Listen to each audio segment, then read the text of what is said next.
Dobrý večer. Priznám sa, že keď počujem Mariana Vargu a túto hudbu, tak vždy potom rozmýšľam, čo povedať a či vôbec ešte niečo povedať. Pretože či chcem alebo nechcem, odvíja sa veľmi bohatá taká sieť asociácií, spomienok, emócií a všetko, čo je spojené s takouto jedinečnou hudbou. Ale ak predsa len, tak dovolte čo najstručnejšie s vedomím dnešného večera, jeho jedinečnosti, ale aj s vedomím naliehavosti času povedať pár slov. Možno by som začal s takou príhodou z dneška, potrebujem na to jeden nástroj. Keď sme na Hviezdoslavovom námestí, keď sa odhalila tá pripomienka novembra, pripomienka Hainburgu, to veľké srdce, sme tam so Zovkou stáli a prišla k nám jedna pani, staršia pani, dáma, okolo 80-ky a povedala, viete, ja tu mám tieto kľúče. Ja som s nimi štengala pred tými 20 rokmi a ja by som vám ich chcela dať. Už nie sú potrebné. Dožila som sa ešte 20. výročia. Tak sme si tie kľúče zobrali. Ale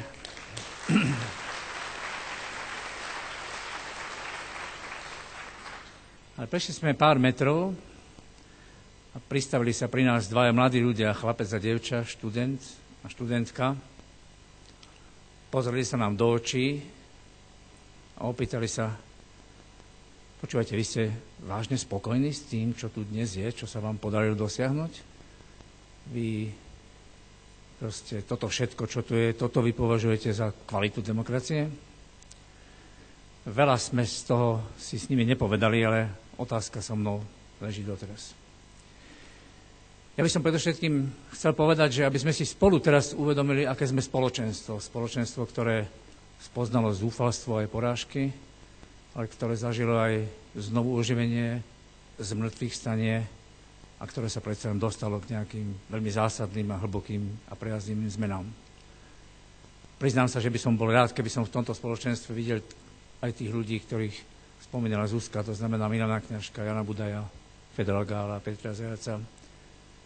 Strašne rád by som tu videl ľudí, ktorí tu už nemôžu byť. Jura Satinského, Jara Filipa za všetkých umelcov, alebo ľudí, ktorí na kratší alebo na dlhší čas vstúpili do politiky, ako bol Milan Šimečka starší, Stano Radič, Marcel Strýko alebo Janko Lagoš.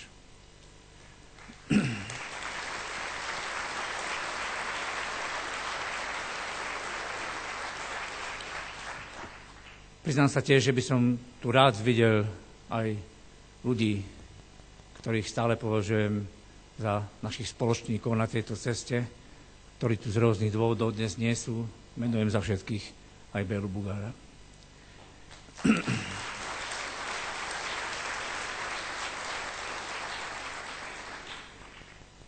Chcel by som povedať, že ak sme sa tu nestretli, preto určite nie, aby sme robili nejakú revíziu novembra, či už sa ona v týchto hodinách odohrávala na prednáške v Londýne, na návšteve v Moskve,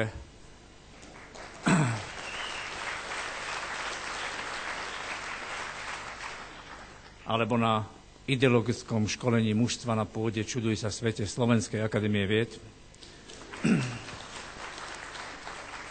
Ale ak sa tu máme stretnúť aj preto, aby sme popri úcte a rešpektu k obetiam toho predchádzajúceho režimu, uznania tým, ktorí sa vložili do odporu už pred novembrom a poďakovania lídrom, tým mladším a aj tým ostatným, aby sme okrem toho si aspoň 3 otázky položili, ktoré sa budú týkať aj dneška a budúcnosti.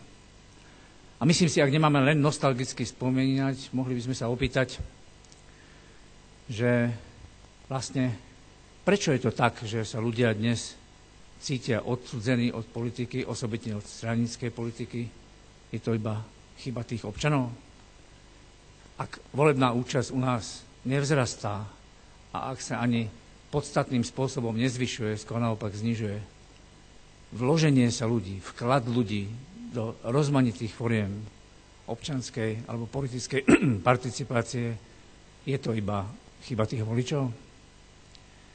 A ak sa nie vždy darí tým nepopulistickým, proreformným, demokratickým politickým stranám väčšmi a hĺbšie a zásadnejšie a príťažlivejšie osloviť to široké spoločenstvo ľudí, obrazne povedané rovnakej krvnej skupiny ľudí, ktorí k ním majú blízko, len sa nie vždy k ním vedia dostať, je to iba chyba tých ľudí?